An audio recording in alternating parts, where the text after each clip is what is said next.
I never thought I would become the kind of woman people whisper about, the one whose story is passed around at church gatherings, book clubs, and late-night phone calls.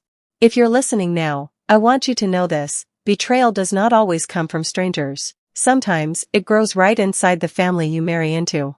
And when it does, the only way to survive is to fight back. My name is Sarah Mitchell, and I am 30 years old. I live in Charleston, South Carolina, a city known for its charm, its old oak trees, its graceful porches, and the kind of Southern hospitality people romanticize. From the outside, my life looked perfect: a beautiful home, a devoted husband, and a future full of promise. But appearances lie. What I lived through would scar me forever, and it began the day I said I do.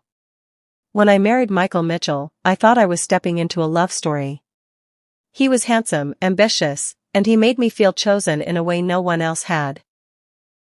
But Michael came with a family that would eventually become my battlefield. His mother, Eleanor, was the matriarch of the Mitchells, a woman with silver hair, sharp eyes, and a voice that could cut like glass. She was respected in Charleston's high circles, feared by many, adored by few. From the very first moment she looked at me, I felt the weight of her judgment. "You're not from here," she said at our first dinner. "You don't know what it means to be a Mitchell." I laughed nervously, thinking she was joking. She wasn't. At first, I thought I could win her over. I baked her favorite pecan pies, joined her at charity luncheons, smiled politely when she criticized the way I dressed, cooked, or spoke. I thought patience and kindness could soften her. But Eleanor wasn't a woman who softened. She was a woman who sharpened. Every day, she tested me, chipped away at me, made me feel smaller. Michael saw it, but he never defended me. "That's just how she is," he would say. "Don't take it personally." But how could I not? This wasn't just criticism, it was warfare dressed in pearls and perfume. As months turned into years, Eleanor's influence deepened. She whispered into Michael's ear, feeding his doubts, planting seeds of mistrust. Soon, the man who once adored me began questioning everything I did. Why was I late at the grocery store? Why did I talk too long on the phone? Why wasn't the house spotless when he came home? The truth is, I was exhausted. Not just from raising our little boy, Ethan, but from constantly proving I was worthy of a family that never wanted me. Then came the betrayal that shattered everything. One evening, Eleanor called me into her study. She poured herself a glass of wine, sat back in her leather chair, and smiled a smile I will never forget. "Michael deserves better than you," she said calmly. "You're weak. You'll never rise to this family's standard. And when you fall, I'll make sure Ethan knows it was your fault." My hands shook. My heart pounded. I wanted to scream, to fight, to tell her she was cruel. But all I could do was stare at her, realizing she wasn't just criticizing me, she was declaring war. Weeks later, Michael came home with papers. Divorce papers. He said Eleanor convinced him I was holding him back, that I wasn't supportive enough, that I didn't fit into the Mitchell legacy. My name wasn't on the house. My savings were gone. I had nothing but Ethan and the clothes on my back. I begged him to think of our son. He looked at me with cold eyes I didn't recognize and said, "Mother was right. You're not strong enough." That night, I cried until there were no tears left.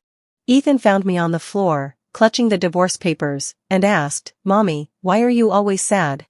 Why don't you fight?" His words lit a fire inside me. For years, I had endured in silence. But silence was their weapon, not mine. That night, I swore to myself, I would fight. Not with screams or violence, but with patience, strategy, and a strength they never believed I had. I started small. I gathered evidence, financial records, conversations, Eleanor's manipulations. I found documents that proved Michael and Eleanor had shifted assets illegally, hiding money in accounts under Eleanor's name to keep it from me. What they thought I was too naive to notice, I traced with precision. During the day, I played the role of the broken wife, quiet and submissive. At night, I became something else, an investigator, a strategist, a woman reborn and fired. It took months, but when I finally had enough proof, I went to a lawyer. Not just any lawyer, the kind of woman Eleanor hated. A fierce attorney with a reputation for tearing down patriarchal families brick by brick. Together, we built a case strong enough to bring down the Mitchell empire. The showdown came in court. Eleanor sat in her pearls, Michael at her side, confident as ever. They believed money and influence would protect them, that I would crumble under pressure. But when my lawyer laid out the evidence, the fraud, the manipulation, the hidden accounts, the courtroom fell silent. Eleanor's face went pale. Michael stammered, tried to explain, but the damage was done. The judge ruled in my favor: full custody of Ethan, financial compensation, and the exposure of their fraudulent dealings. Their empire, once untouchable, began to collapse. As the gavel struck, I felt something inside me shift. I wasn't just free, I was powerful. For years, they called me weak. That day, I proved them wrong. Eleanor never forgave me. She glared at me as if I had stolen her crown. But I didn't steal anything. I simply took back what was mine: the dignity, the respect, the future she tried to erase. Years have passed now.